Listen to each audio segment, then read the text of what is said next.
can give you a tip along the way. I met my wife, Audrey, 37 years ago in 1976. And she basically turned me from a loser into a winner. I recommend it to everyone. What I did subsequently was Audrey and I got married in 1978. And the reason I'm giving you a retrospective is I want to give you an evolution of my career. She gave me enough confidence. I'd worked for 8 years at that point with various brokerage firms. And I'm not a corporate guy. I'm a entrepreneur, lone wolf type.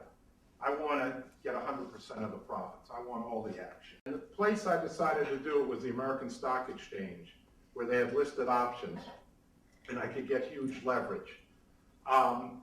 It worked out better than I ever dreamt. That's one of the things I'm here to inspire you today about.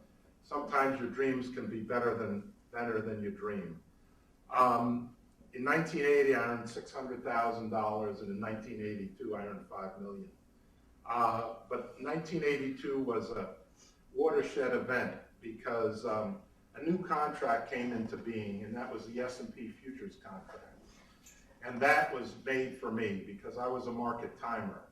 One of the things I wrote about in my book in the technical section was red light, green light. I used moving averages, and basically I like to think of the market, I like to compare it to science, nature's events.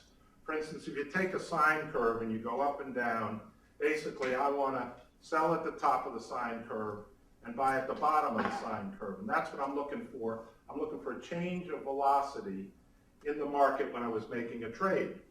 And that seemed to work pretty well as I developed it. And the natural phenomenon that I equated it to was the tides. You have 2 high tides and 2 low tides. And as long as I could see something in nature that worked, I wanted to try to replicate it in the market. And that was what I was able to do. And I became one of the best S&P traders in the world at that time. But markets are living, breathing organisms, and they're continually changing. We didn't know they killed you at the time, but I was 160 when I got to Amherst, so you can see what happened.